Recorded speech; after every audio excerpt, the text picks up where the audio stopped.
Alright guys, what's up man? I just got done watching a very interesting episode of Tyra Banks. I know for sure it was a repeat, and I had seen clips of it, but I hadn't seen the whole episode where she was getting these clips.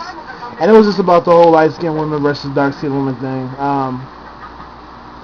And it was funny because the whole story's not being told.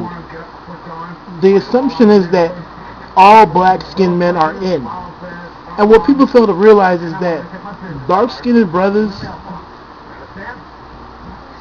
the attention that we receive now, that we get now, is new. It hasn't always been like this. This is a brand new, feeling and role for us. If you look back at the 80s, even the, mid-90s, early 90s, the perfect black dude was the light-skinned cat. And my dudes we can all pretty much agree on it.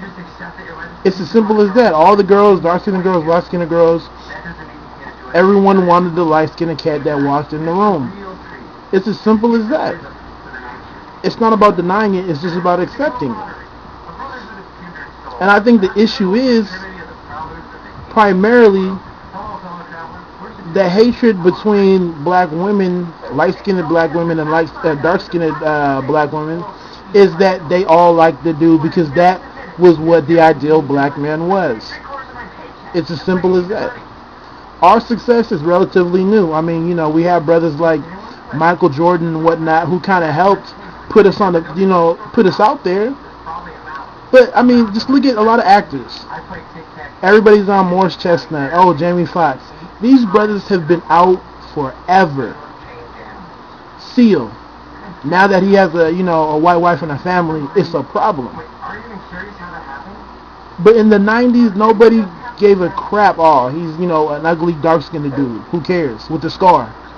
Oh, 50 Cent got scars. We all love him now. So I mean, like I said, it's new. Even somebody like Usher, even though he's not that dark, he has been out for a very long time. The Usher that everybody talks about, the MTV Usher, is, in my opinion, not the Usher I grew up on. I mean, I remember when Genuine came out, and he was, he rose quickly. Usher was around before Genuine was. Nobody would know that. Just because at the end of the day, the preference of most black women is a light-skinned dude. I mean, I think that's pretty much safe to say. Yes, black America has accepted the hip-hop gangster generation type, and that's where we came into play. And it's as simple as that. I mean, understand that a lot of dark-skinned brothers get love now because of the Mandingo complex. We're only good for one thing, which is sex. It's as simple as that. That's why women, don't care if he's a thug, don't really care, because at the end of the day, if they see the dark-skinned, bald-headed, typical Michael Jordan, Shaquille O'Neal looking brother, they know, uh-oh, I'm about to get it with this dude. I know he can put it down. It's as simple as that. So that's what we're good for. So let's be real. And that's the difference. That light-skinned cat, the Shamar Moore type guy, Boris Kojo, that's who you guys really want to marry. That's who you really want to be with. That's the guy you want to take home to mommy and daddy. That's the guy, oh, I want him to have my kids because we're going to have pretty light-skinned babies and all that stuff. We've heard it all before. All dark-skinned dudes have heard it all before. Yes, we get considered, but we are still option number 2, option number 3. Pure and simple. If Rick Fox and let's say Lamar Odom walk into a club, Rick Fox will probably get 80% of the love. Lamar Odom probably 20. Back in the day, it wasn't anything. And at the end of the day, the 20% going after Lamar, just know, hey, I want, you know what I mean? He can probably put it down in the bedroom. But after that, I'm trying to figure out what's good with Rick Fox. That's always been the case. So I think a lot of the hatred, like I said, dark-skinned women and light-skinned women have, is for the simple fact that they both like that typical light-skinned Will Smith type brother. I mean, and even Will Smith is cutting it, but still that whole lighter skin complected dude, just because. Typically, they're more successful. You know, they're less rough around the edges. They speak better, they talk better, and that's just, you know, the perception that they have. When you think of a thug type gangster, you're not thinking of Shemar Moore. You're really not. You're thinking of 50 Cent. That's why a lot of thug type dudes are in. Simply because, you know, of their sexual potency.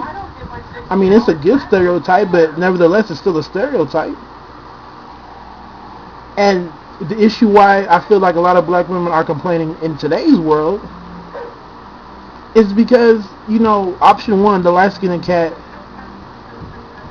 maybe they're not as available as they were in the past.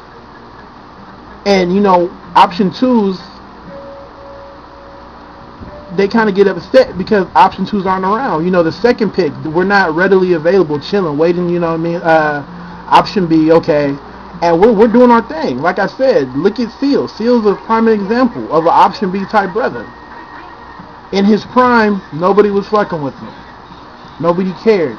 Because, you know what I mean, he wasn't your Rick Fox type, Shemar Moore type brother. But now that he's doing well, and the Rick Fox, Shemar Moore type dudes aren't going for your regular sister, now the hatred comes out. He's there with his happy family. And like I said before, the biggest way to spite a black woman is to get with a white woman and have a happy, successful family. So they see that type of brother now doing well, and that's where the hatred comes. People have to understand, your average rank and file black brother was not always in style. We have always been, in a way, second class. And even when we do get considered, it's not for our minds. It's not for even our money if we do have it. It's just purely on that, oh shit, you're dark-skinned dude, you know what that means, girl. Oh, you know what that means. You know what that means. And that's pretty much what the truth is. So I think a lot of black women have to ask themselves, why do you hate each other? Oh, I don't like her because she's dark. I don't like her because she's light. But at the end of the day, y'all both seem to like, you know what I mean, that the light-skinned cat. At the end of the day, it's kind of foolish to think that dark-skinned brothers have always been in style. I mean, the stereotype that all black men are in right now,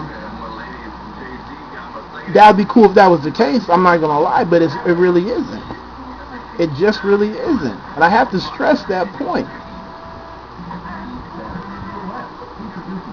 Jamie Foxx, Morris Chestnut, those are probably, you know, the more famous, notable dark-skinned dudes have been out since the late 80s, early 90s. They got no fucking love at all. Please, if you have to talk to somebody who's in their, you know, their 30s, they can tell you what was really good. Don't let me even talk about the 80s, because I know how it was. So, I mean, I don't know, maybe it's just me venting, but I feel like we have to put the whole story out there, because I'm sick and tired of the stereotype that, oh, just every single black guy is accounted for, and, you know, there's such a shortage. There's always been black dudes around. But you guys wait to the very last second to get with option two, because you expect us to wait around and wait for you guys. Like I said, we'll go the Seal route. We're not going to sit there and be second-class citizens and then be bullshitted and, you know, despised and criticized because we weren't waiting around and being readily available. Doesn't make any sense. It really doesn't. I mean, holler at me if you feel differently. I'm not trying to insult anybody. I'm just trying to put my opinion of the situation out there.